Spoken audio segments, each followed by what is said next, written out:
The moment our dropship pierced Raxos Prime's atmosphere, every auger on the landing bay recorded a scream, not audible to the ears, not carried by Vox, not even manifest in the servo skull's optics, but recorded, silent, impossible. My brothers reported nothing, their faces unreadable behind blackened ceramite visors. I have logged it, as I must, because this world is already teaching me the limits of sense. Raxos Prime lies beneath an ash-choked sky, its gravity mercilessly constant, yet the wind cuts like frozen steel. The landing zone, once a bustling Mechanicus forge, now stands in ruin, scaffolding twisted into grotesque geometry, walls scorched by decades of forgotten fire, and rusted hatches yawning as if to exhale some latent malice. I moved first, as chaplain, guided not by orders but by instinct born of faith and fear alike. My crozier swings silently at my side, the scent of melted ceramite and frost ash clings to it. Each step reverberates unnaturally, and I cannot ignore the sensation that the floor beneath me shifts when unobserved. The first patrol moves ahead, bolters raised, auger readings flickering in silent bursts. The sensors report low-level warp activity, subtle resonance across frequencies our instruments should not detect. I note the anomalies meticulously, because the Emperor demands record, yet, already the impossible unfolds. Our shadows do not align with light sources. There is a pause in the wind, a hush so deep it sets my teeth on edge, and in that absence, I feel them watching, eyes unmade of flesh or machine. A chapel door, blackened and partially scorched, looms ahead. Standard schematics mark only empty catacombs behind it. Yet the faint cadence of chanting drifts from within. The words are neither Latin nor High Gothic. The tones resonate in the bone, vibrating in rhythm with the heartbeat of my skull. I command silence, but the brothers hesitate, fingers tightening around weapons, lips pressed to vox mics. Every sensor confirms an empty hall, yet the sound persists, layering itself with each breath we take. I step forward, noting the frost clinging to my armor. The way Ash adheres to the ceramite seems like a living stain.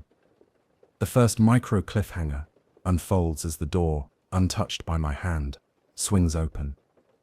The darkness beyond is absolute, a black so dense it seems to swallow sound. A single candle flickers inside. Though there is no wax, no wick, it dances to a rhythm of unseen litanies. I glimpse the faint outline of a figure kneeling at an altar. The shape is human enough to deceive, but twisted in angles that should be anatomically impossible. Telemetry from the augers shifts again. The silent scream pulses, echoing through our instrumentation like a heartbeat out of time. I record it, noting the time, the coordinates, and the disturbing sensation of inevitability settling into my chest. The brothers hesitate at the threshold, a rigid formation born of training clashing with instinctive dread. I step aside, granting passage, but already I feel the tug of something ancient, something patient. Watch. The chanting grows louder, yet remains unspoken by lips. I recognize the litanies from memory, fragments of forgotten crusades that were never meant to be recalled. My voice falters in prayer. My mind catalogues the impossibilities, shadows that do not obey light, walls that seem to pulse, whispers that anticipate thought. The first casualty of perception, I fear, will be the mind. As we advance, I note that even the ash behaves strangely. It swirls without wind, spirals in geometries that suggest intention. My ceramite boots press into frost that is colder than the void outside, yet it burns with a latent warmth. The patrol reports minor tremors in the stone, synchronized with the chanting, though the building should be dead. Every logical measurement conflicts with the senses. Every order given is met with a silence that resists obedience. I mark this in my log. Raxos Prime is not simply abandoned. It is waiting. Waiting with the patience of centuries, calibrated to the cadence of faith itself. Something older than doctrine, older than the crusade, watches through walls, through sensors, through the tremors of our own conviction. The figure at the altar remains, kneeling yet unbowed, unblinking, its silhouette morphing in ways my eyes insist cannot exist. I step closer. The brothers behind me tense. The door clicks shut with no mechanism, sealing our presence inside. My last observation before recording this entry is that the impossible is absolute. The scream, silent yet persistent, grows in resonance with each breath. I hear the faint clatter of armor where no one walked. The chanting, so precise, so cruelly familiar, coils around thought, around memory, around faith. And I know the first step of this crusade is also the first step into a truth no soul was meant to witness. I end this entry, not in hope, but in warning, as the shadows deepen and the candle flickers, untouched by wind, untouched by flame, yet illuminating something that should not exist. The catacombs beyond the chapel door were colder than any grave I had ever entered. Yet somehow, the chill carried a pulse, like the planet itself exhaling through stone. The chanting persisted, faint but unyielding, echoing through the corridors in tones that should not exist. My brothers advanced with disciplined steps, bolters raised, augers scanning, but I could see the hesitation in their shoulders, the way fingers twitched around trigger guards. Nothing I could record could account for the sensation of being watched, not by eyes but by awareness itself. The walls here were ancient, built of stone, older than the founding of our chapter. Symbols carved into them were familiar in style, but the geometry defied measurement. Triangles nested within hexagons, lines curving impossibly without intersection. The augers flickered in protest, registering anomalies that the sensors should not detect. Every step forward warped the sense of distance. Corridors looped back on themselves, then stretched endlessly. I noted it meticulously in my log as chaplain and witness. The catacombs were not static, they were alive, or worse, patient, and cognizant of our presence. A novice, only hours into his first mission, lagged behind. I heard him call my name, but his lips were still. Only a shadow moved ahead of his body, mirrored and delayed, and then he was gone. No scream, no sound, only a void where his presence had been. Telemetry recorded his mass, then nothing. The patrol paused. The silence pressed against us, thick as lead, broken only by the whispering cadence. I moved toward the place he vanished, and the frost-etched stone beneath my boots seemed to pulse, raising gooseflesh across exposed skin. In the center of the catacombs, we found a chamber. Its ceiling arched impossibly high, and the walls themselves seemed to inhale and exhale. As we stepped closer, the chanting grew louder, now distinct as though multiple voices had merged into one. The figure we glimpsed from the chapel stood at the far end, kneeling before a blackened altar. It did not turn its head, yet I could feel its attention fixed upon each of us. I ordered a sweep of the chamber, but nothing moved according to expectation. Bolters misfired, power swords resisted activation, and augers displayed corrupted logs. Every instrument, mechanical and spiritual, reported contradictions, impossible resonance, warped gravity, and whispers that preempted thought. The floor beneath our feet appeared solid, yet tremors ran through it like blood through veins. I knelt, tracing the etched symbols with gloved fingers, noting their subtle, imperceptible shifts. The litanies carved into stone were a mirror of the chanting, yet differed just enough to suggest an active intelligence guiding the architecture itself. Numbers repeated, sequences appearing in patterns that resonated with our steps and heartbeat. Every attempt to catalogue, to stabilize, was met with a small, precise impossibility. Walls shifted ever so slightly. Corridors extended or contracted. The shadows of the brothers lengthened or shrank without reason. We pressed forward toward the altar, the figure kneeling still. The novice's disappearance haunted the patrol. Murmured prayers clashed with the disciplined rhythm of command. I noted the first clear sign that the catacombs were responding to us. A hatch nearby opened spontaneously, scraping against stone with a shrill metallic groan. The air issuing from it was thick, acrid, yet carried a strange warmth. Whispers emanated from the void below. Neither High Gothic nor any tongue I recognized, speaking secrets our minds were not yet ready to comprehend. As we descended the hatch, the walls themselves seemed to lean closer, narrowing the space around us, compressing not only physical form but thought. Every sound, the scrape of boots, the clatter of auger servos, the faint heartbeat of a brother, was magnified and delayed, overlapping with its own echo.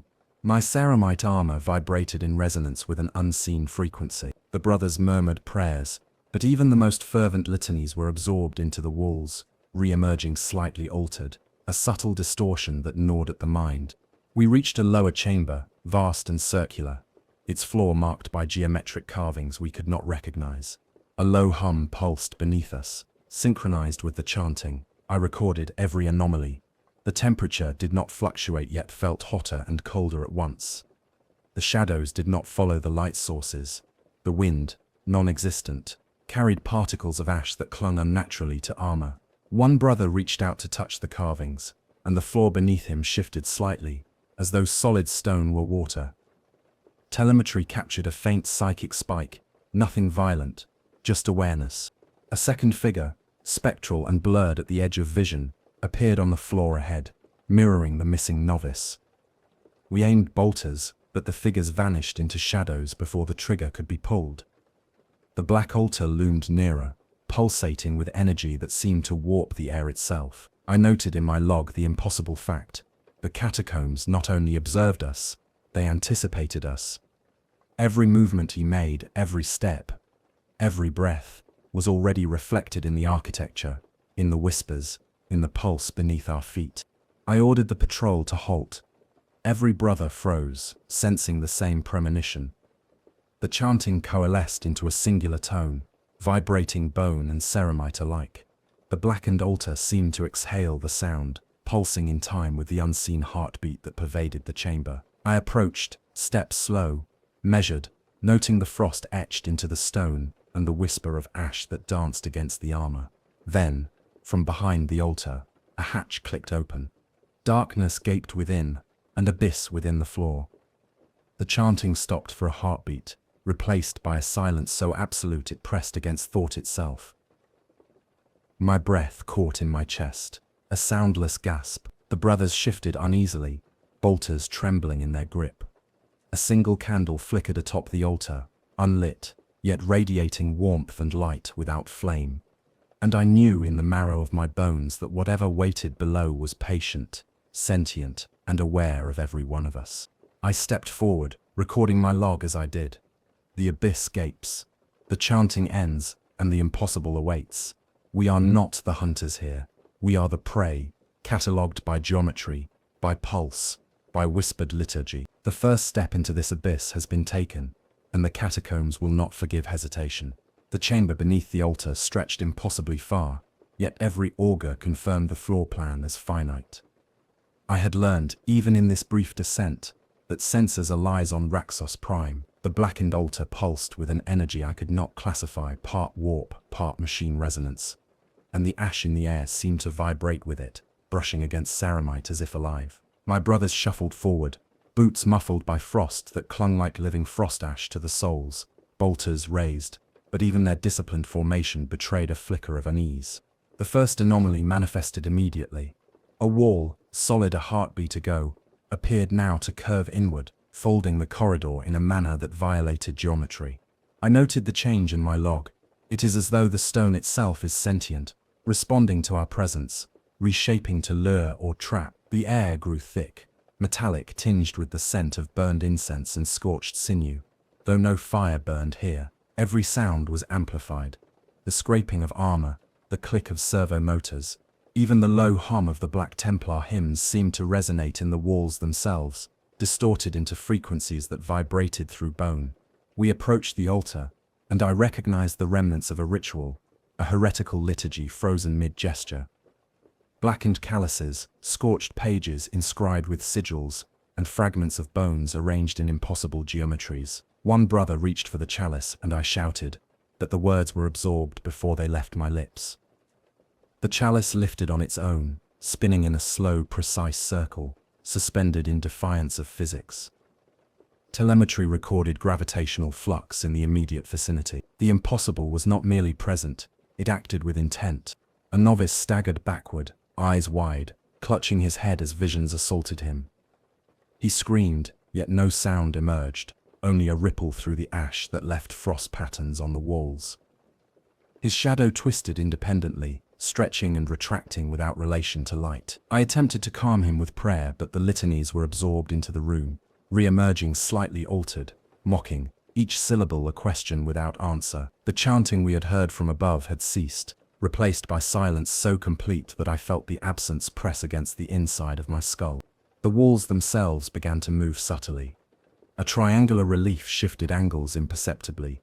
A hexagonal carving extended into a spiral, as if the structure were breathing. I realized the partial truth. The curse binds the Crusade's own history to the architecture, encoding it in stone, ash and resonance.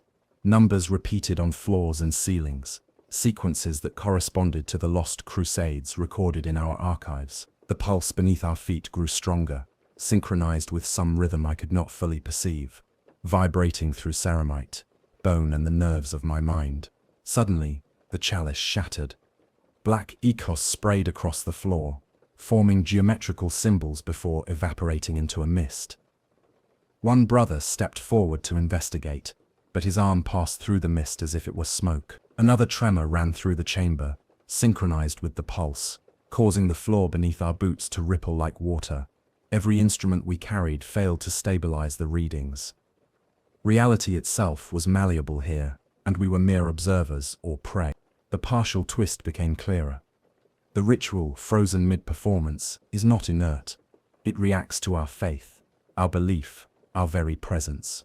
Every prayer, every hymn, every instinctive act of devotion feeds the anomaly. The altar, the ichor, the pulsating ash, they are extensions of the curse. One brother fell to his knees involuntarily, lips moving in words he did not intend.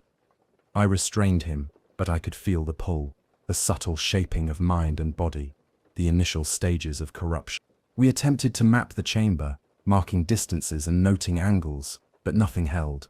Hallways stretched and contracted in our perceptions, geometric patterns warped, and augur telemetry oscillated between solid readings and complete nullification.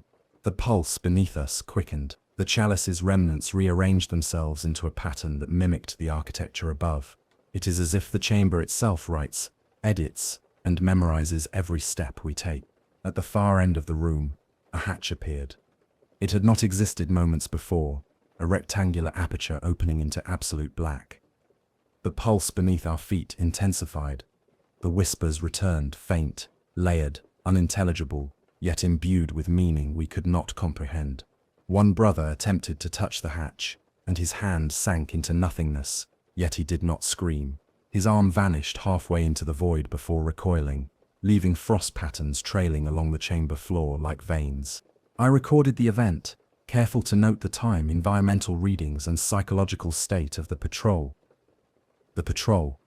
The impossible accumulates here, and we are trapped within its logic. The partial truth of the curse is undeniable.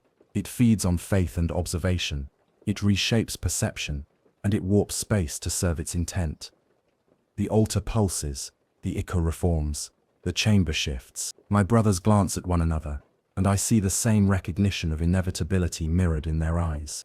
As we approached the hatch, the shadows began to gather in corners, stretching toward us, coiling around the walls. One brother reached for his bolter, but it refused to fire. The pulse beneath our feet synchronized with the faint rhythm of our heartbeats, binding the living to the architecture itself. The abyss gapes beneath the hatch. The whispers grow louder, and I record this final observation before entering. The impossible waits, and it is patient, and it is aware of every step, every breath, every thought we carry into its domain. The hatch swallowed us whole, and the darkness below Raxus Prime's ash-choked surface was absolute. My ceramite armor scraped against unseen edges as we descended, the pulse beneath our boots a steady reminder that the ground itself had intention. The whispers returned, layered and urgent, voices overlapping in cadences that mimicked prayers we had yet to speak. Time began to falter, seconds stretched into heartbeats, and yet each heartbeat registered differently in augur logs. The first casualty of perception was inevitable. The novice who had staggered before now screamed silently, frozen in a convulsion that left no trace in sound, only in the way the frost clung to the walls, etched in patterns that resembled ribs, like the skeleton of a giant unborn. Our patrol moved cautiously, bolters raised, augurs sweeping in erratic arcs. Every corridor seemed to fold in on itself, then extend impossibly. One hall we had walked 10 paces down now extended 20 more, yet the augur confirmed only 10. I noted it clinically. This is no mere illusion. Spatial logic collapses here, and the catacombs anticipate thought. A sergeant muttered a prayer, but the walls absorbed it, replaying it in distorted fragments that unsettled our formation. Frost and ash swirled around us, sometimes against the direction of our movement, as if the very air resisted our progress. Then came the disappearances. One brother, tall, experienced, simply vanished mid-step. No scream, no motion, he was gone, leaving only a cold impression in the ash, where his boots had been. Augur telemetry confirmed mass, then null. Another brother reached for him, and his hand passed through nothingness. The whispers layered over each other, naming missing brothers we had not yet lost, predicting the sequence of vanishings. A micro cliffhanger occurred. The patrol froze, unsure whether to advance or retreat, the air itself vibrating with expectation. We pressed on, encountering a chapel-like chamber buried beneath the catacombs. Its walls were etched with geometric patterns that seemed to shift when unobserved. Triangles nested in hexagons, hexagons in circles, and yet no corner intersected logically. The floor pulsed beneath our boots. Frost crystallized on ceramite, not in the expected angular pattern of ash, but spirals that mirrored the etched symbols, twisting toward the center of the chamber. I recorded it all. These are the partial rules of the curse. It feeds on observation, adapts to belief, and warps both geometry and mind. The first psychic assault struck suddenly. One brother doubled over, screaming without sound, his eyes wide, pupils dilated, staring at shadows no one else could see. I held his shoulders, invoking the Emperor's light, but the effect was minimal. The shadows in the chamber moved independently, pooling in corners, stretching along walls, retreating and advancing in rhythm with the pulse beneath the floor. The alcoves exhaled cold that burned, and the ash lifted, forming faint human silhouettes that dissipated before recognition. Telemetry showed psychic spikes correlating with each apparition. A shrine at the chamber's far end revealed fragments of forbidden texts and scorched bones, arranged in geometric patterns that suggested intelligence. I approached to examine the altar. As I did, the shadows shifted, forming shapes that mimicked our formation, then dissolved, leaving only the pulse in the floor and the whispering cadence. Partial truths emerged. The curse binds to memory, to faith, to the record of previous crusades lost to history. Every step we take is catalogued in stone, in ash, in resonance. I noted these details meticulously, recording time, location, and the sequence of disappearances. Gravity shifted subtly, and a tremor ran through the floor. Another brother vanished, leaving only a frost-lined imprint where his boots had been. The echoes of our prayers warped in the chamber, returning distorted as if mocking devotion itself. The chanting that had once guided us, now fractured into unpredictable cadence, repeating numbers, sequences, and tones that suggested intent, anticipation. My hand rested on the blackened altar, tracing the carved sigils. They pulsed under my touch, reshaping themselves slightly, reinforcing the sense that the chamber itself is a sentient observer. The chamber's architecture warped further, walls leaned inward, corridors contracted and expanded without warning, and the ceiling appeared to stretch into a void of impossible black. One brother's bolter misfired, the beam curving through space in defiance of physics, striking nothing yet leaving a burn mark that spread unnaturally across stone. I recorded each failure, each anomaly, noting the precise timing and angle. The impossibility is systematic, methodical, and aware. At the center, the blackened altar emitted a low-frequency resonance that aligned with the pulse in the floor. I traced the frost patterns forming along its base, geometric sigils that matched the numbers repeated in the whispers. The partial truth crystallized.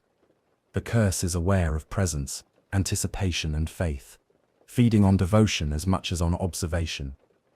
A micro cliffhanger arrived as the hatch behind us slammed shut with no mechanism, leaving us enclosed with an altar that seemed to breathe, pulse, and judge. I recorded in my log the state of the patrol. 4 remain, 1 vanished, 1 partially converted to hallucination. The rest on edge, trembling.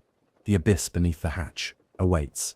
The whispers anticipate, and the impossible, patient and sentient, records every heartbeat. Our next step, into the unknown below, promises escalation beyond comprehension. The chamber below the hatch opened into a vast cathedral of impossible scale. Its ceiling arched higher than any structure I had catalogued, and the walls curved in ways that defied measurement. Frost etched into every crevice, yet the air burned with latent warmth. The pulse beneath our boots had grown stronger, a heartbeat beneath stone, synchronized now with the very whispers that filled the chamber.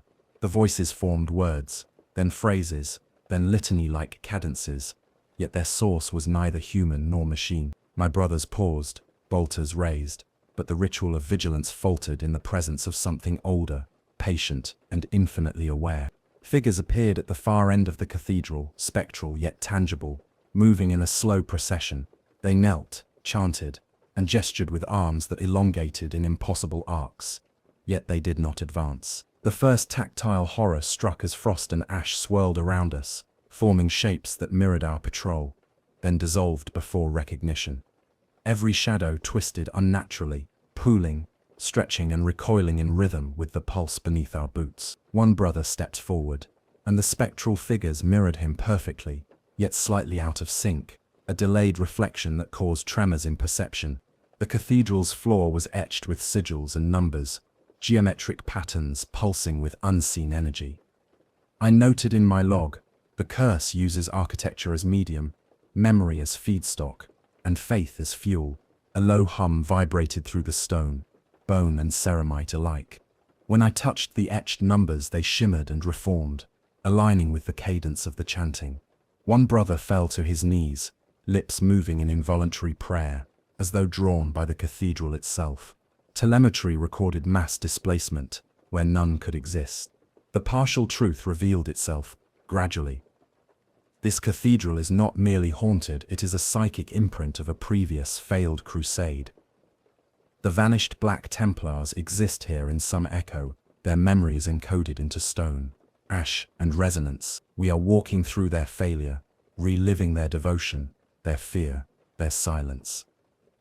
One spectral figure lifted its head, revealing a face not fully human, eyes empty, yet aware, observing, judging. The brothers' formation tightened, fear balanced with disciplined obedience. Micro cliffhangers erupted as the first brother disappeared.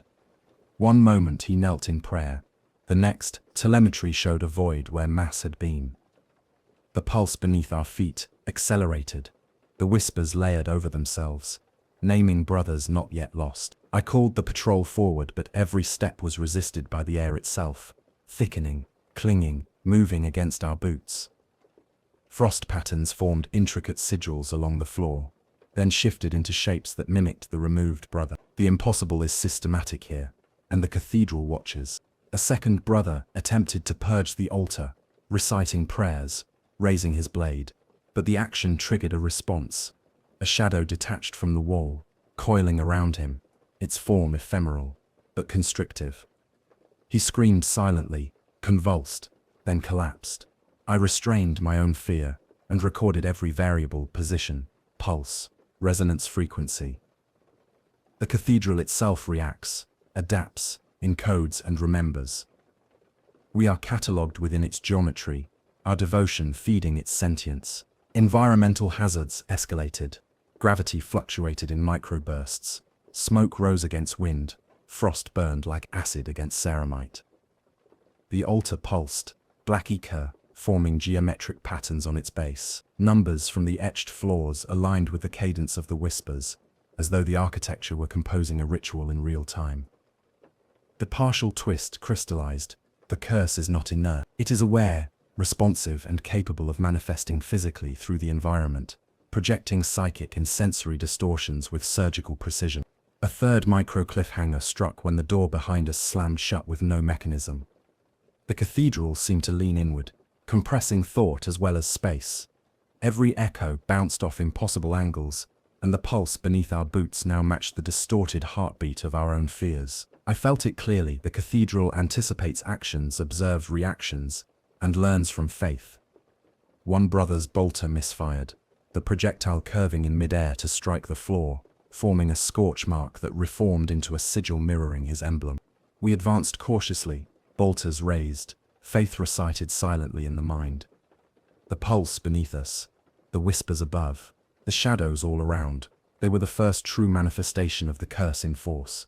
The cathedral exhaled, vibrating through walls, floor and bone alike. I recorded my observation. Every anomaly is a deliberate extension of the curse, and it adapts to devotion, fear, and action. The final macro cliffhanger awaited at the far end, where a second altar emerged, blacker than the first, pulsing with an unnatural resonance. Its presence promised escalation, full manifestation, and decisions that would test loyalty, faith, and sanity alike. The second altar pulsed with an intensity that made the air itself viscous. Frost clung to ceramite, yet warmth radiated from the black stone as though the chamber exhaled life. The whispers layered over themselves in overlapping cadences, speaking in tongues our minds almost recognized, but could not comprehend. My brothers advanced cautiously, bolters raised, augers scanning in erratic sweeps. Every step we took caused the floor beneath us to resonate with our heartbeat, amplifying fear and anticipation. Time here had no meaning. Seconds stretched and contracted in tandem with the pulse of the curse. I examined the altar, noting its impossibilities.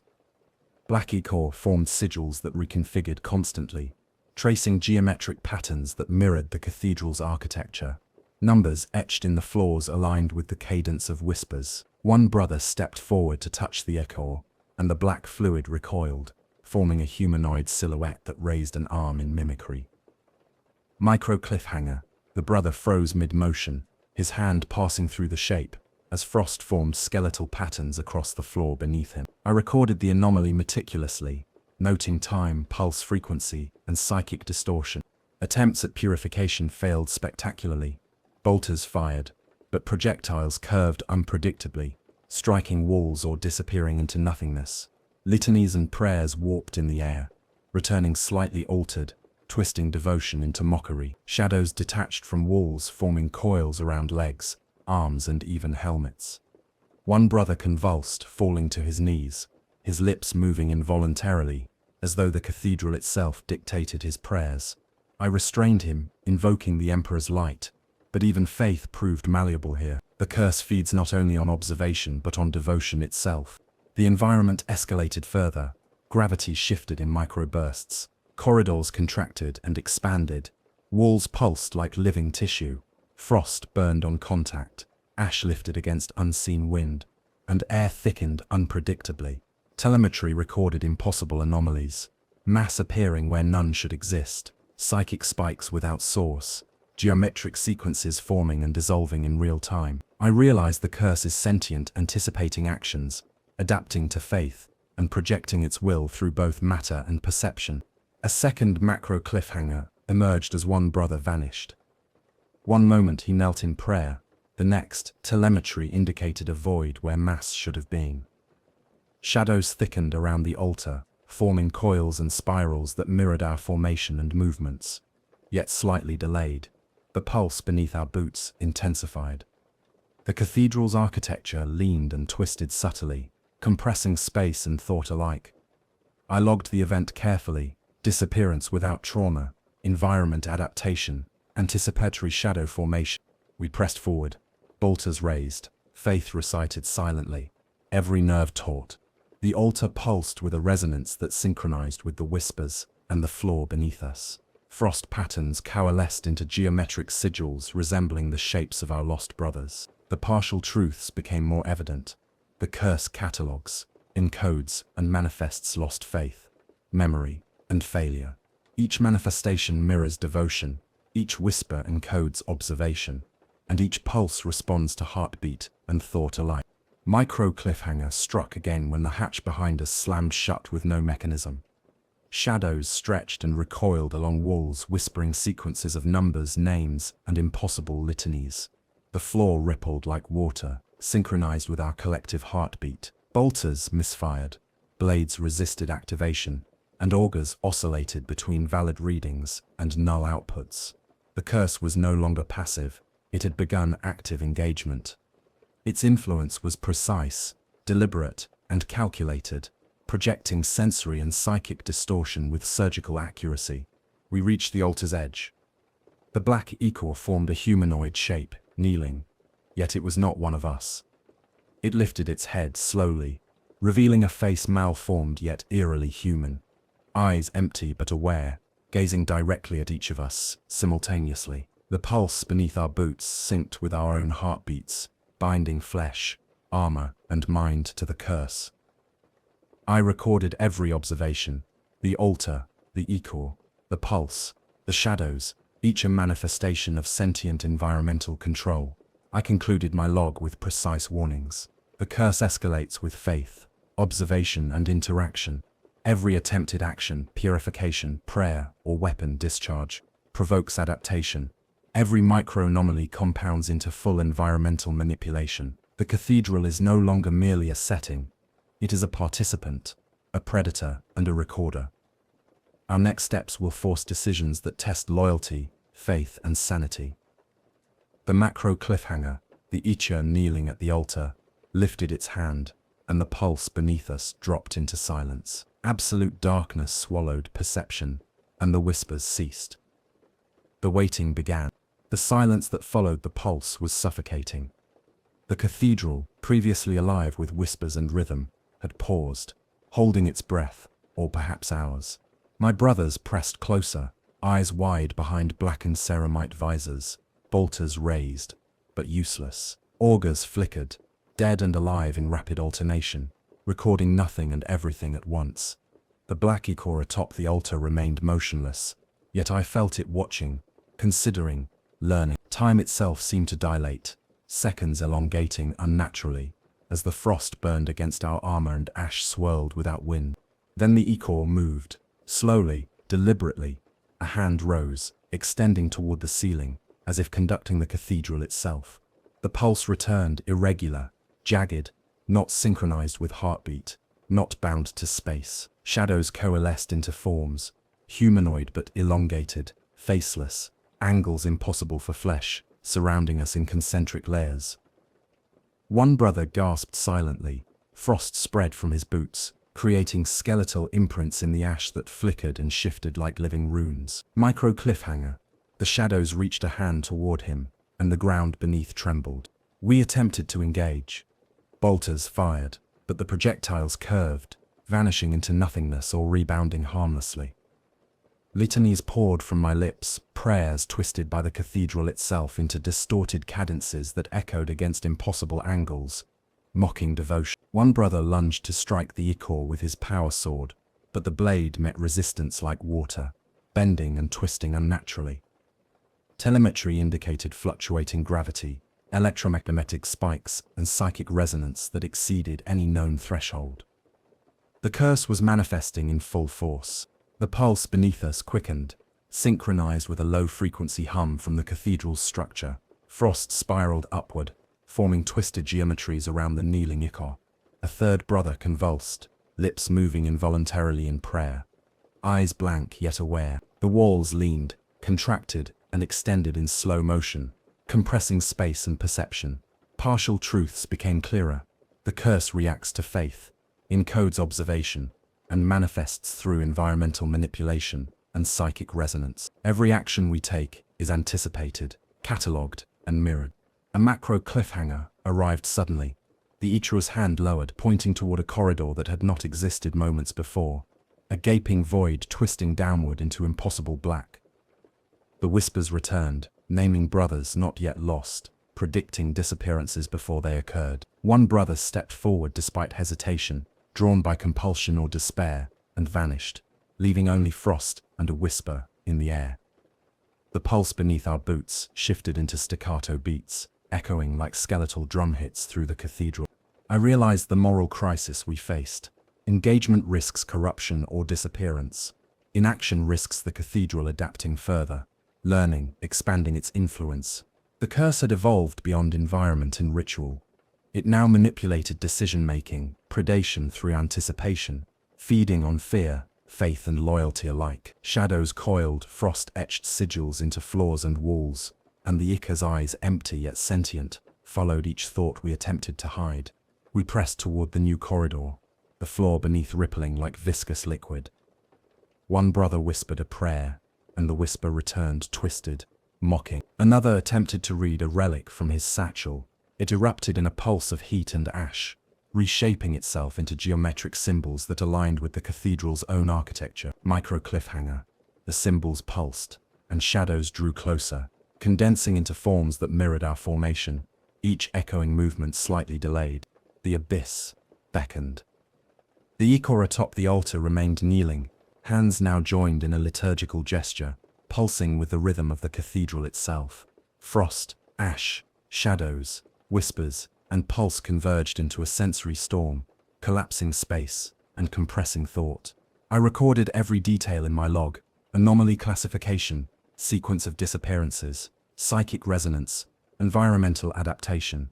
The cathedral was no longer passive, it had become predator, prison, and ritual in one, orchestrating our descent into full manifestation of the curse.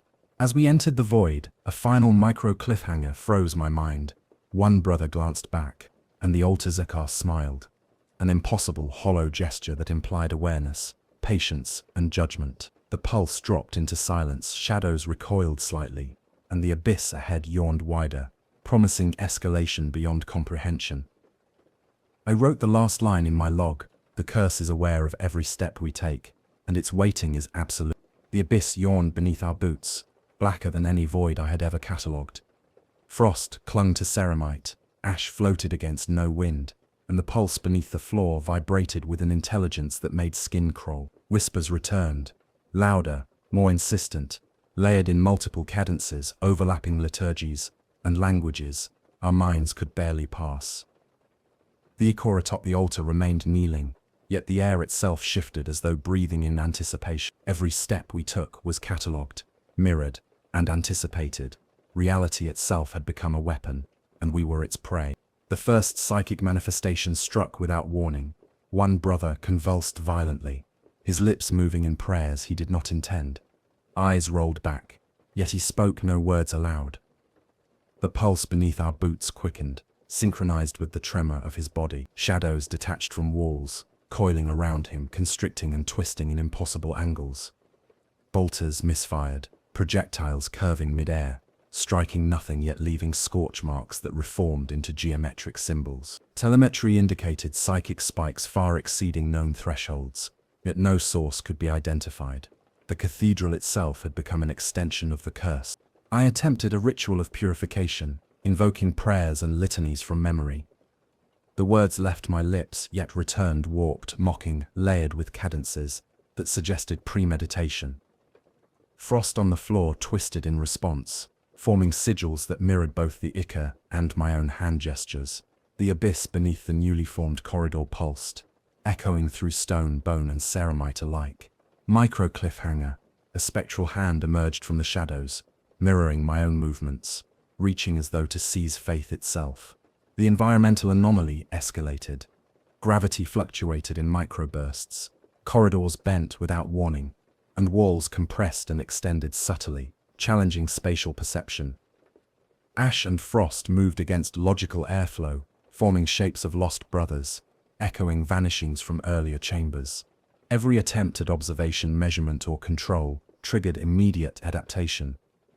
The curse responded to logic, faith, and fear alike, reshaping reality with surgical precision. One brother staggered, his bolter misfiring, and the energy beam curved back toward the floor, etching sigils identical to those forming in the ash.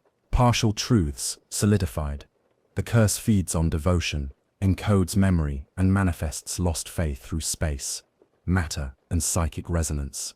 Each environmental anomaly is not random. It is deliberate, adaptive, and anticipatory. Shadows no longer merely mimic. They twist, constrict, and project intent. The pulse beneath our boots synchronized with our heartbeat, binding flesh, armor, and mind to the cathedral itself. One brother whispered, and the whispered words returned warped, naming future disappearances before they occurred. Macro cliffhanger. The Ichor, atop the altar, raised both hands. A low-frequency resonance pulsed from its form, vibrating through the cathedral. Shadows thickened, forming spirals and coils around the remaining brothers. Aligning with the geometry of the cathedral itself, frost spiraled upward, etching impossible shapes into ceilings, walls, and floor. Telemetry recorded simultaneous anomalies, gravitational flux, psychic spike, environmental adaptation, and temporal distortion. Every system we relied upon failed in unison. As we advanced toward the abyss corridor, the first full manifestation of warp corruption appeared. The air thickened with acrid warmth, whispers coalesced into partial sentences, predicting decisions, fears, and faith-based actions before we acted. One brother stepped forward, compelled, and vanished into the black void, leaving only frost and geometric echoes behind. Another attempted to retrieve him, but was repelled by unseen force, arms frozen mid-motion, lips uttering prayers involuntarily. The cathedral's pulse, the echo's presence, and the shadows converged into a sensory storm, compressing perception and challenging reality itself. I recorded every detail in my log: sequence of disappearances, psychic spikes, environmental adaptation, warp manifestation, and adaptive geometry. The curse is fully aware, fully active, and fully patient. Every action we take, every thought, every measure of devotion, feeds its expansion. The abyss ahead promises escalation. The ashore watches, and the shadows coalesce into predatory form. Macro and micro cliffhanger merge as the remaining brothers and I face a corridor that may devour both body and mind. The next step cannot be undone. The corridor ahead yawned like a wound, blacker than any void our augurs could register. Frost clung stubbornly to ceramite, while ash floated against no discernible wind. The pulse beneath our boots had grown insistent, resonating with every heartbeat, every thought, every whispered prayer. Shadows pooled in the corners, observing, anticipating, waiting. The Akor atop the altar remained kneeling, its gaze empty yet sentient, following each step we took, calculating, patient. We had crossed into full engagement with the curse. Passive observation was no longer sufficient. The first irreversible loss struck suddenly. One brother stepped forward, drawn by instinct or compulsion, and vanished. Not into space, not into nothing, but into a distortion of reality itself. Telemetry confirmed mass displacement with no exit. Frost patterns etched his absence into the floor and walls, geometries impossible for any known stone. Another brother attempted to reach him, and shadows thickened, wrapping in coils that mirrored our formation, anticipating movement before it occurred. Micro cliffhanger, he staggered back, lips moving involuntarily in prayer, eyes wide with unspoken horror. Attempts at purification escalated into futility. Bolters misfired, projectiles curving or vanishing mid-air.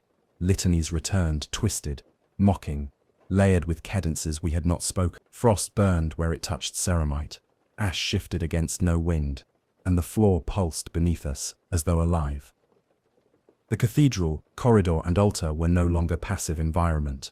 They had become predator and ritual combined. Shadows moved independently, constricting and recoiling, projecting intent and fear into every step we took. The pulse beneath our boots quickened, synchronized with psychic resonance that seemed to emanate from the Ekor itself. The cathedral exhaled, the abyss ahead rippling with expectation. Partial truths solidified. The curse records observation, manipulates perception, and feeds on faith. Every micro-action, every prayer, every instinctual motion contributed to its growth and adaptation. The corridor stretched and contracted in defiance of geometry, walls bending subtly to shape thought as well as path. One brother convulsed, lips moving in prayer he did not intend, eyes rolled back, and his bolter discharged without command, projectiles curving mid-air, striking nothing yet leaving scorch marks in sigils that reformed into familiar geometries. Macro cliffhanger. A second brother vanished, leaving frost-imprinted echoes behind.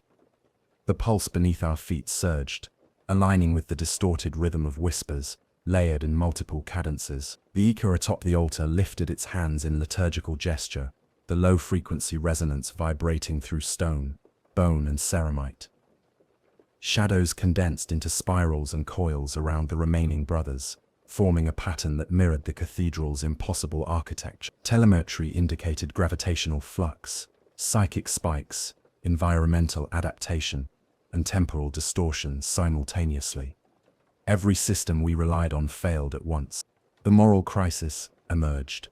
One remaining brother argued for retreat, citing loss, futility, and the impossibility of combating a sentient curse. Another insisted on pressing forward, devotion compelling action, faith demanding confrontation. The curse manipulated choice itself, feeding on indecision, devotion, and fear alike. Shadows wrapped tighter, frost-etched runes across walls, and the pulse synchronized with our collective heartbeat, binding flesh, mind, and armor to the cathedral's will. Micro cliffhanger. I noted that the Yikor's gaze followed thoughts as if it could see internal intent, punishing hesitation and rewarding compulsion. We advanced cautiously, every step a negotiation with reality itself. Ash and frost formed sigils that shifted with our formation, reflecting lost brothers in distorted geometry. The abyss ahead yawned wider, swallowing light and thought alike. The pulse beneath our boots became a rhythmic hammer, echoing through bone and ceramite. Environmental hazards, gravity surges, temperature anomalies, spatial distortion, escalated to levels recorded nowhere in Imperial archives. Partial truths became clearer. The curse is adaptive, sentient, anticipatory, feeding not only on faith, but on the decisions and hesitations of those who enter its domain. Macro and micro cliffhanger merged at the corridor's end. Shadows gathered at the threshold, twisting into humanoid forms that mimicked our formation, yet moved slightly out of sync. Frost spiraled upward, etching impossible shapes into floor and ceiling. The Yikor atop the altar raised a hand and pointed toward the abyss, signaling the next escalation. We stood on the edge of full psychic manifestation, moral compromise, and irreversible engagement. The pulse dropped suddenly into silence. The cathedral held its breath, and I recorded the last line before stepping forward. Whatever waits beyond is aware of every heartbeat, thought, and prayer we carry into its domain. The abyss stretched before us, swallowing both light and certainty. Frost clung to ceramite, while ash drifted against unseen currents, and the pulse beneath our boots throbbed with awareness, synchronized with every breath, every heartbeat, every whispered prayer. Shadows pooled in impossible angles, observing, anticipating, and reacting to our smallest motions. The Yikor atop the altar remained kneeling, yet its presence pressed on our minds, cataloging fear, faith, and hesitation alike. This was no longer an environment to traverse. It was a predator, a ritual, and a sentient judge combined. The first psychic assault of full magnitude struck without warning. One brother convulsed violently, lips moving in prayer. He did not intend. Eyes rolled back, and bolter discharged spontaneously, projectiles curving midair, striking nothing but leaving burn marks that reshaped into geometric sigils. Frost etched skeletal patterns into floors and walls, coiling around empty space where mass had vanished. The abyss seemed to breathe, pulsate, and observe, every tremor in stone and ash synchronized to psychic resonance emanating from the Yikor. Micro cliffhanger, another brother staggered forward, compelled by unseen force, and vanished into the void, leaving only echoes of frost and shadow. Attempts at purification proved futile. Bolters fired, projectiles bent or vanished midair. Litanies left my lips, only to return distorted, layered, and mocking. Shadows detached from walls, coiling around limbs, projecting intent and fear. Frost burned wherever it touched ceramite. Ash spiraled upward, forming sigils of lost brothers, frozen mid-motion, in impossible angles. The cathedral itself became an extension of the curse, actively anticipating and manipulating every action, every prayer, every hesitation. Partial truths crystallized. The curse feeds on devotion, catalogs memory, and manifests lost faith through space, matter, and psychic projection. Shadows now twisted into forms with intent, constricting and recoiling as if practicing judgment. The pulse beneath our boots synchronized with our own heartbeats, binding mind, flesh, and armor to the cathedral's will. One brother whispered, and the cathedral returned the words warped, naming disappearances before they occurred. Every thought, every hesitation was now a tool for the curse's amplification. Macro cliffhanger erupted as the Yikor atop the altar lifted both hands. A low-frequency resonance pulsed through stone, bone, and ceramite. Shadows condensed into spirals and coils around remaining brothers, mirroring the cathedral's impossible architecture. Frost spiraled upward, forming geometric runes across floor and ceiling. Telemetry recorded simultaneous anomalies, gravitational flux, psychic spikes, environmental adaptation, and temporal distortion. Every system relied upon failed in unison. The abyss corridor beckoned. Air thickened with acrid warmth, whispers coalesced into sentences predicting our fears and decisions before we acted. One brother stepped forward, compelled, and vanished, leaving only frost and geometric echoes behind. Another tried to reach him but was repelled by unseen force, arms frozen mid-motion, lips uttering prayers involuntarily. Environmental manipulation, psychic projection, and sentient shadows merged into a sensory storm, compressing perception and challenging reality itself. I logged every detail, sequence of disappearances, psychic spikes, environmental adaptation, warp manifestation, and adaptive geometry. The curse was fully aware, fully active, and fully patient. Every action, every thought, every prayer contributed to its growth and adaptation. The cathedral, the Yikor, and the abyss were one organism. Predator and ritual fused, micro and macro cliffhanger merged as remaining brothers, and I faced a corridor promising complete psychic engagement, moral compromise, and irreversible manifestation of the curse. The Yikor smiled, a hollow, impossible gesture, and the pulse beneath us dropped suddenly into silence. Shadows recoiled slightly, ash and frost frozen mid-spiral. The abyss yawned wider, awaiting our next step. Every heartbeat, every thought, every prayer would be catalogued, mirrored, and judged. I recorded the last observation. The curse anticipates, adapts, and consumes. Beyond this point, there is no turning back. The abyss swallowed the light entirely, leaving only the pulse beneath our boots and the whispers that layered over each other in unnatural cadence. Frost clung to ceramite, yet burned with an acrid chill that penetrated bone. Shadows stretched impossibly long, pooling in corners, then recoiling, as though testing boundaries. The Yikor atop the altar remained kneeling, eyes empty yet sentient, following each heartbeat, each thought. We had entered the threshold of full manifestation. The cathedral, corridor, and altar were no longer simply environments. They were predators, sentient and patient, feeding on devotion, fear, and hesitation alike. The first body horror struck immediately. One brother convulsed, veins crystallizing with frost, flesh twitching unnaturally. His lips moved involuntarily, forming prayers he had not spoken. His bolter discharged mid-motion. The projectile curved, leaving a scorch mark that reformed into geometric sigils. Shadows coiled around him, constricting, distorting limbs, stretching bone and sinew, and yet leaving him alive, trapped between flesh and psychic distortion. Telemetry recorded impossible mass displacement and psychic spikes without source. Micro cliffhanger. He stumbled forward, half human, half reflection of the cathedral's architecture, before vanishing entirely into the abyss. Attempts at intervention failed.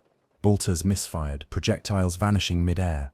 Prayers warped and returned in distorted cadences. Litanies became layered mockery. Frost etched impossible geometries across walls and floors. The cathedral itself exhaled, vibrating through stone, bone, and ceramite alike. Shadows no longer mirrored.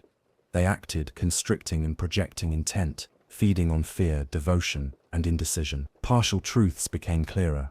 The curse adapts, encodes memory, and manifests lost faith through space, matter, and psychic projection. A second brother succumbed to compulsion. His hands moved in liturgical gesture, but the action triggered immediate environmental response. Shadows coiled, floor rippled, frost spiraled upward, forming sigils that mirrored lost brothers. The abyss pulsed, synchronized with psychic resonance from the Yikor. Our hearts hammered against armor as if the cathedral itself measured devotion, punishing hesitation, and rewarding compliance. The curse no longer merely observed, it directed, punished, and corrected behavior. Macro cliffhanger struck as the Yikor atop the altar raised both hands. A resonance pulsed through stone, bone, and ceramite, vibrating in impossible sequences. Shadows thickened, forming spirals and coils that mirrored cathedral geometry. Telemetry recorded gravitational flux, psychic spikes, environmental adaptation, and temporal distortion simultaneously. Every system failed, every instinct became a weapon the curse wielded against us. The abyss corridor yawned wider, beckoning, promising escalation beyond comprehension. Moral compromise emerged as a third brother argued for retreat. The curse fed on indecision, manifesting shadows closer to his form. Every hesitation caused Frost to etch new sigils, and whispers named future disappearances before they occurred. The remaining brothers quarreled silently, lips moving in involuntary prayer, eyes wide with terror. Micro cliffhanger.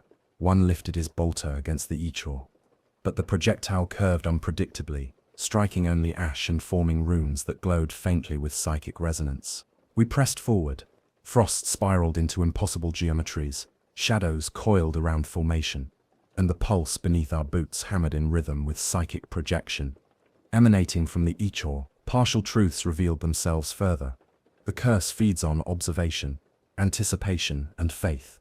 It encodes memory and manipulates space, matter, and perception. Every micro-action, every prayer, every hesitation contributes to its growth, shaping it into something more than environmental anomaly.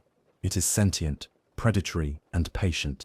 Macro and micro cliffhanger converged as the abyss corridor widened, blacker than before. Shadows condensed into humanoid forms mirroring our formation, but slightly delayed, geometrically distorted.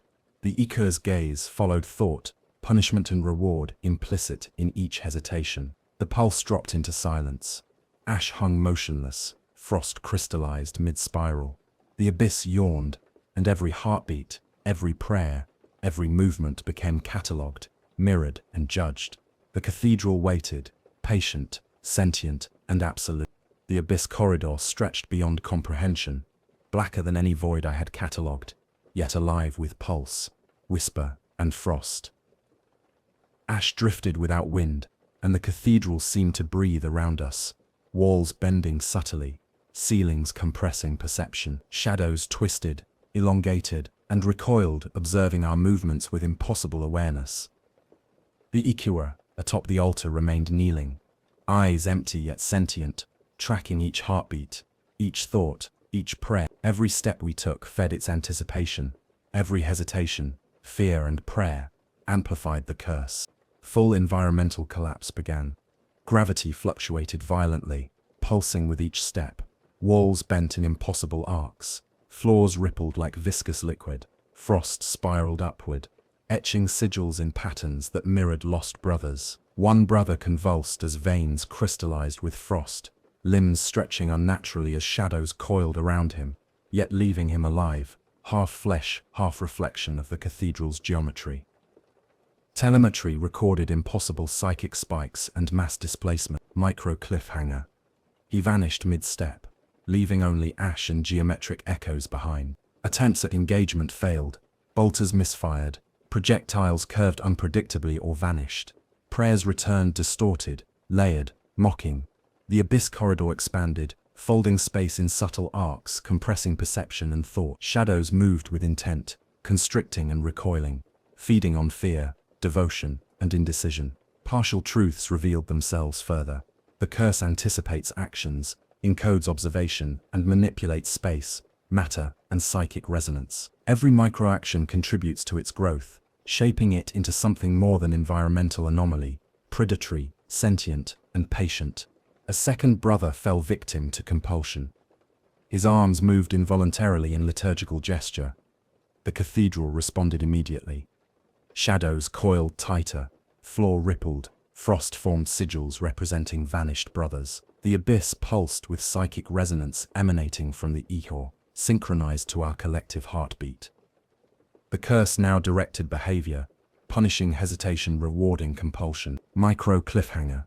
The brother tried to resist, but his movements mirrored by shadow. He convulsed violently and vanished. Macro cliffhanger struck as the Ichor atop the altar raised both hands, sending a low-frequency resonance through stone, bone, and ceramite. Shadows thickened, forming spirals and coils mirroring cathedral geometry. Telemetry recorded gravitational flux, psychic spikes, environmental adaptation, and temporal distortion simultaneously. Every system failed. Every instinct became a weapon wielded by the curse. The abyss corridor yawned wider, blacker, more predatory. Moral compromise intensified. One remaining brother argued for retreat. Hesitation was punished. Frost etched new sigils. Whispers named future disappearances before they occurred. Another attempted to act, raising his bolter, but the projectile curved mid-air, striking ash, forming runes glowing faintly with psychic resonance. The curse manipulated choice, feeding on indecision, devotion and fear alike. Micro-cliffhanger, shadows twisted into humanoid forms, slightly out of sync, reflecting formation and predicting every move. We advanced cautiously. Frost spiraled in impossible geometries. Shadows coiled around formation, and the pulse beneath our boots hammered in rhythm with psychic projection from the Isho. Partial truths revealed themselves further. The curse feeds on observation, anticipation, and faith, encodes memory, manipulates space, matter, and perception, shaping itself into sentient, predatory intelligence. Macro and micro cliffhanger converged as the abyss corridor widened, blacker than before.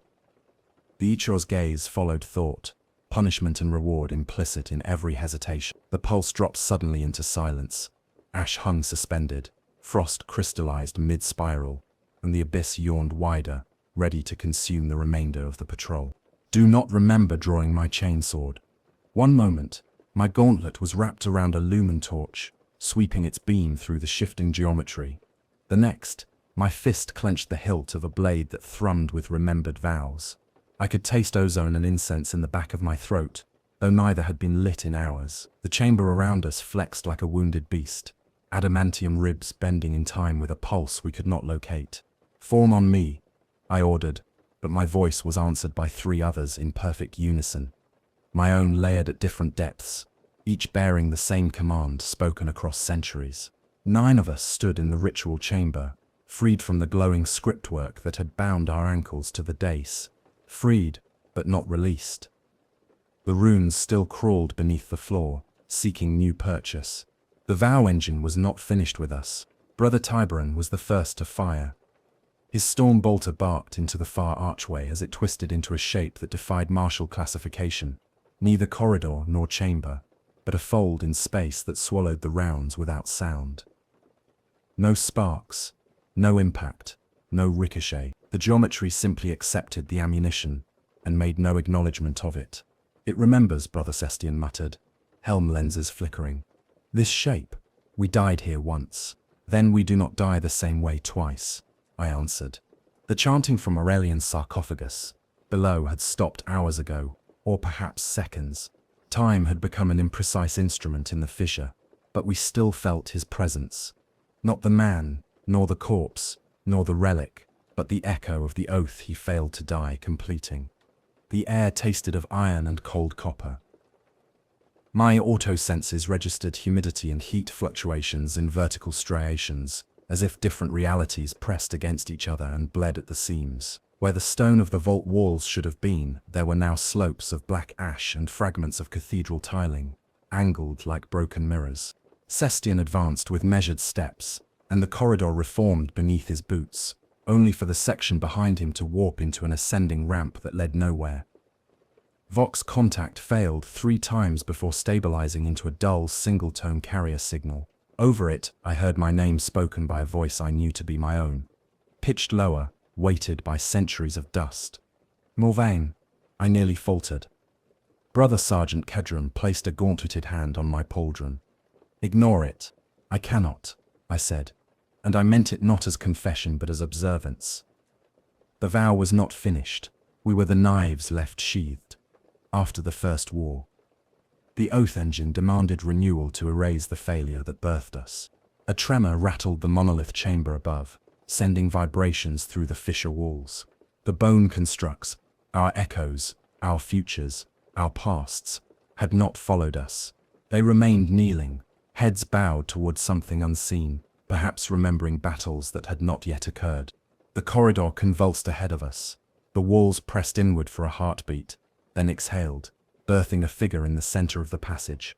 A silhouette in full battle plate, its heraldry half fused and half melted as though forged from memory, as much as metal. It bore my own livery, but the helmet crest belonged to a crusade 300 years obsolete. Brother Kedron raised his sword, but I stopped him with a gesture. The echo turned its helm toward me.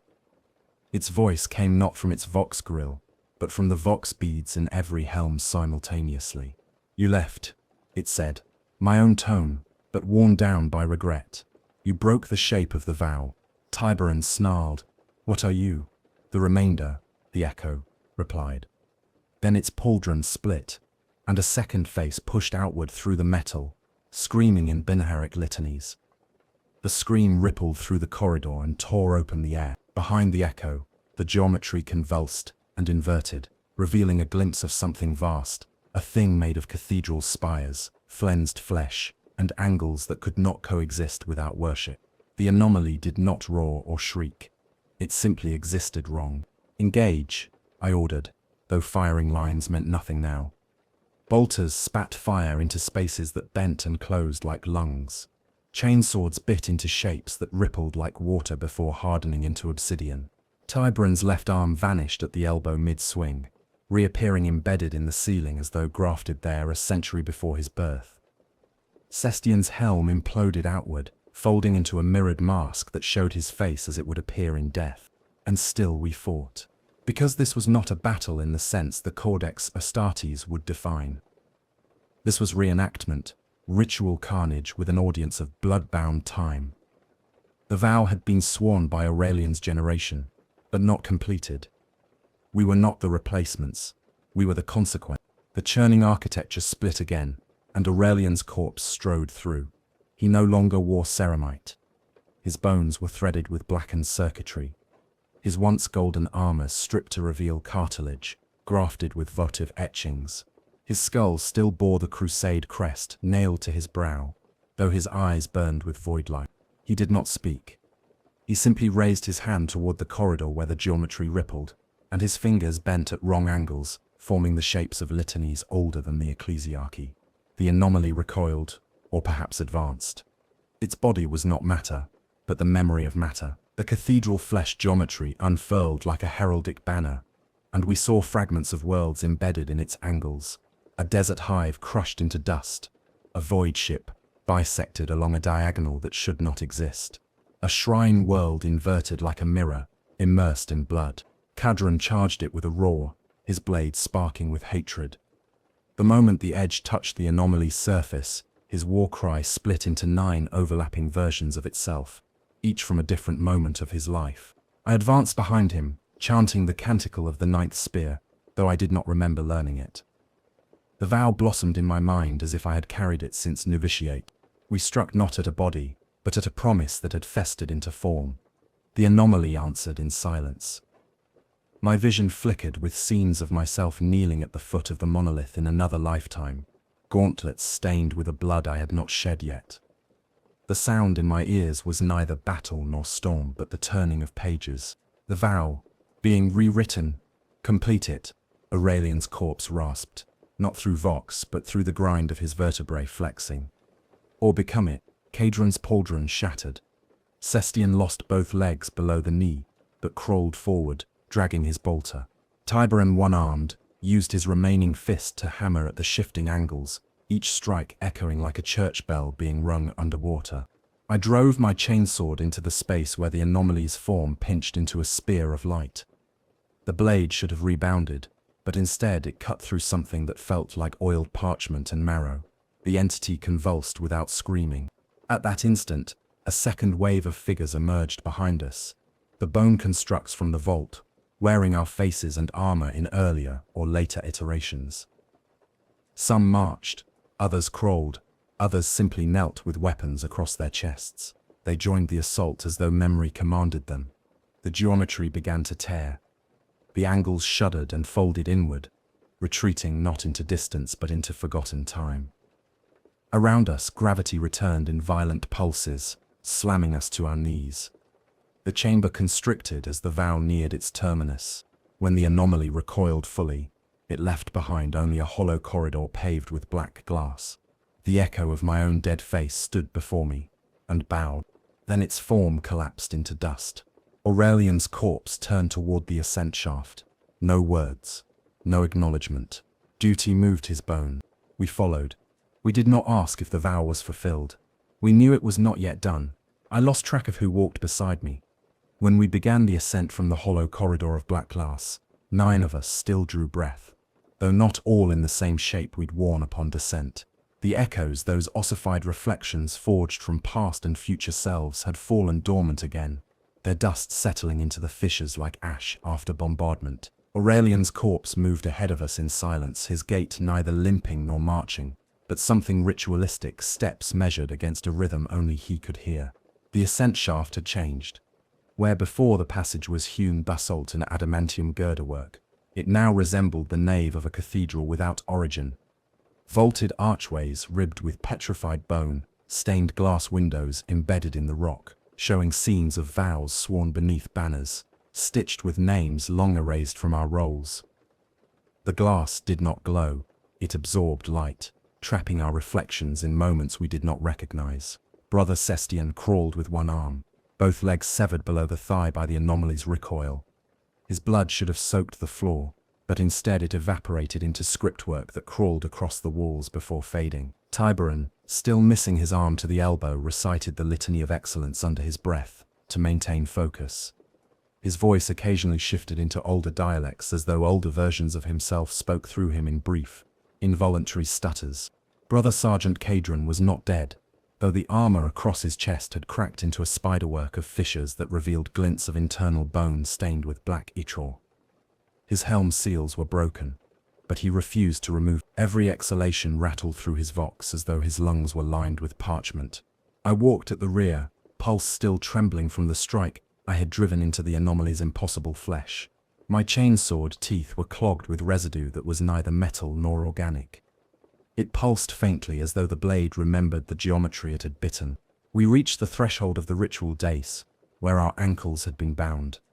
The runes no longer glowed, but the floor was still patterned with circular engravings. 9 stations of kneeling, now stained with heat, discoloration from our armor's contact. The air above the dais shimmered faintly, like the afterimage of a flare.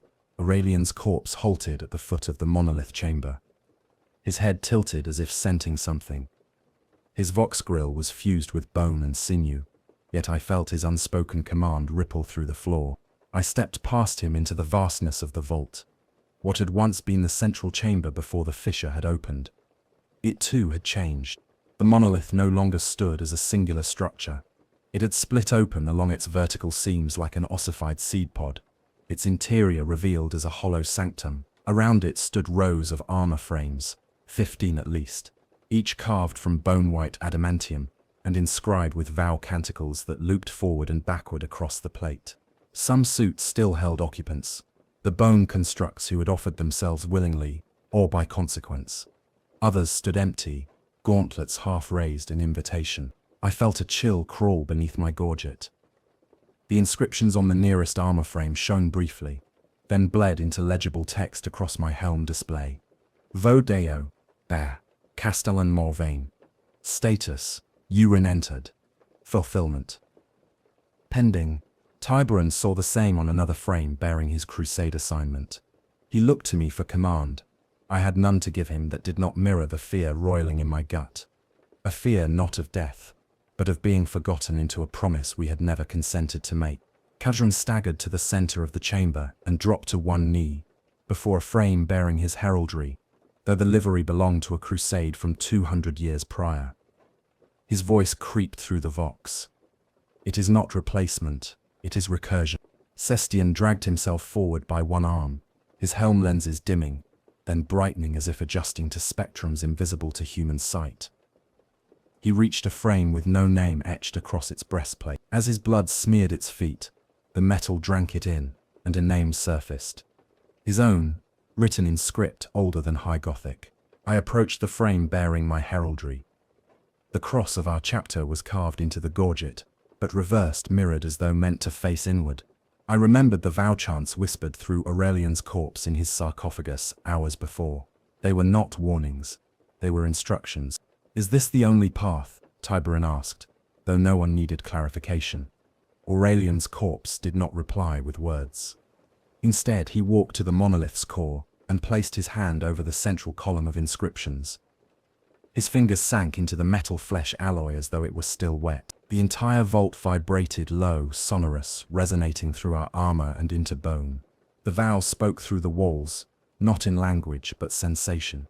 Completion is not survival. Completion is replacement. Cadron rose unsteadily and removed his helm. His face was bloodless, but his eyes still burned with the fanatic purity that had made him my most dependable sword. We do not die unfinished. He stepped backward into the waiting armor frame. As soon as his shoulders touched the pauldrons, the suit closed around him with a hiss and a grind of living metal. His current armor cracked and fell away in grey flakes. The new suit sealed itself at the seams like fresh scar tissue. The moment the gorget locked, his voice was gone from the vox grid. System followed. He did not remove what remained of his armor. The frame melted around him, merging flesh and plate into a single silent shell. His remaining arm fused to the gauntlet. The blood he had lost no longer pooled. Tiberon hesitated only when faced with the absence of his lost arm. The frame compensated, growing a new limb of bone steel in its place before sealing him inside. His warplate's litanies began rewriting across the chestplate in real time. I felt the vault watching me, not with eyes, but with expectation. I turned to Aurelian's corpse. "Do you enter as well?" He did not move. His role had always been different. He had remembered when the rest of us forgot. His body had carried the vow across the gulf of failed time. One suit remained. Its surface shimmered as though reflecting not light but memory. I saw myself within it. Older, younger, dead, unborn. Each reflection overlapping in a spiral without beginning. "Castellan," Tiberon said through the vox, though his voice was now layered, distant, echoing from within the sealed frame. "Enter." I knelt before the final suit. My gauntlets trembled not from fear but from inevitability. "I swear the vow," I whispered, though I did not know its words. I finished what was begun. The armor frame opened. I stepped inside. As it sealed around me, all sound collapsed inward. My last sight of Aurelian's corpse was of him turning away, his duty spent not in death, but in remembrance. Then there was only darkness and vow song. I should not have survived. When I first came to consciousness, I believed myself dead somewhere in the vault, sealed into bone steel like the others, my mind dissolving into vow song. But breath returned to me slowly, through a rebreather that tasted of rust and incense. My eyelids burned. My tongue was thick with ash. I was not armored. I was not entombed. I was kneeling in the shattered threshold of the shrine's upper sanctum. Halandros, the fifth surface winds clawing through gaps in the stone, like starving hounds. The sky above was a bruised smear of stormlight and volcanic particulate. My name is Initiate Garin. Gene seed unconfirmed, rank unofficial, and now by consequence alone. The fissure below had sealed. No tremor marked its closure, no plume of dust, no scream from the earth. The passage simply ceased to exist, replaced by unbroken basalt veined with hairline seams of black glass. I dragged myself across it on all fours, pressing my ear to the surface, praying to hear even a distant hum. Silence. The shrine's interior was half collapsed, stained glass icons shattered and buried under fallen pillars. Every sigil of the Black Templars had been scorched from the walls, though not by heat. The markings seemed to have been unmade at the level of mineral memory. Where the chapter's cross once hung above the pulpit, there was only a circular absence as if history itself refused to depict it. My vox beads sputtered with static, then cleared. I whispered for exfiltration detail. My voice raw. No answer. I limped through the shattered archways into the outer courtyard. Snowing ash drifted down from the upper atmosphere, gathering in drifts against shattered statues of nameless heroes. I could no longer sense the presence of our strike cruiser overhead, though the sky told me nothing. Only when I reached the perimeter trenches did I find proof that time had not stilled entirely.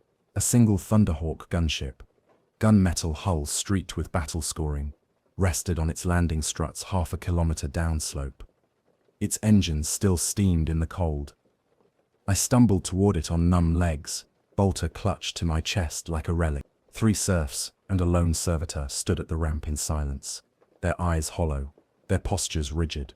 One of them, Vox Officer Halland, stared as if seeing a ghost. His voice broke when he spoke. "Where are the others?" I tasted blood before realizing I'd bitten through my lower lip. I shook my head once. Below. His next question died unspoken. Inside the gunship's hold, I collapsed onto a crash seat and felt the world tilt beneath me. The serfs did not tend my wounds. They whispered among themselves in hushed, fearful tones, as though uncertain if I was meant to be touched. We lifted off. Heliandros the Feth shrank beneath us, its surface a broken maze of ash plains and glassed ridges. The shrine fortress did not appear on the Auspex display. Nothing registered at the coordinates we had been deployed to reclaim. The Vox officer reported that those same coordinates had been logged as an uninhabited ruin centuries prior. I asked for time since deployment. He hesitated. 17 hours initiate. I said nothing. In my memory, days had passed. Aboard the Eternal Crusade, the atmosphere was wrong. No banners hung in the apse bay. No litanies of triumph or mourning played through the Vox horns. Tech Marines moved with quiet urgency, sealing vaults and locking data shrines under triple purity seals. I caught fragments of speech. Anomaly, Protocol Red Omega, inquisitorial silence. A chaplain I did not recognize demanded my name and lineage. I recited both. He asked me which crusade company I was attached to. When I said Castellan Marvens, he looked at me as though I had spoken the name of a ghost. The Crusade of the Shattered Oath ended 1,131 years ago, he said. I did not argue. Medicae servitors treated my wounds in cold silence. They measured my gene seed markers twice, then again. My progenoid tithe had not yet been harvested, but my identifiers matched the current records of a crusade group that, according to the Fleet Archivum, no longer existed in any active deployment roster. They isolated me in a sanctum chapel for debrief. A single parchment-bound codex lay on the lectern before me, sealed with a rosette of not the Inquisition, but of our own chapter archaic, burned at the edges, stamped with wax depicting two intersecting swords, stabbed into a closed book. They broke the seal at my order. There was no opposition. Perhaps they hoped I would give them a context they could weaponize or bury. Inside the codex were only blank pages save one. At the center, written in looping script that did not obey the conventions of any imperial dialect, were 6 words. The vow is complete, therefore it never was. I reached out to touch the ink. It felt warm. The chaplain entered and demanded I place the codex on the floor. I complied. He did not approach it. He only signaled a serf to retrieve it, with tongs, and carry it to a stasis ark. They questioned me for hours. I could not tell them what they wanted. Only what was true, that I had followed Brother Castellan Morvain into the sanctum, that the earth had opened beneath us, that time had moved like water in a cracked chalice, that 9 of them had entered the vow engine willingly, and 1 corpse had remembered the path. When they asked if I had seen the enemy, I said no, not because I lied, because the word enemy suggested something external. They left me alone in silence. Only then did I check my helm's internal roster. I do not know why I thought to. Perhaps I needed proof that I had not gone mad. Perhaps hope still clung to me like smoke.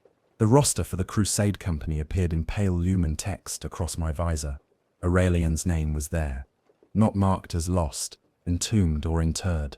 Status: awaiting deployment. Someone else's breath rattled in my throat. Outside the sanctum chapel, the ship's hull groaned as the warp drives kindled. I felt a hum rising in the deck beneath my knees. Not the engine, not the Geller field. A litany, old, familiar, spoken in a voice I had heard from the mouth of a corpse that no longer remained. I turned my head, expecting to see the sealed codex still carried away. But the lectern was not empty. Another parchment lay there now, unsealed, ink still drying. It bore no title, only the first line of a vow I did not recognize, written in my own hand. Upon ash we return to the oath that forgets us. I did not speak. I did not pray.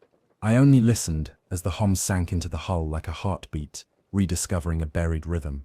The vow had not ended. It had simply resumed.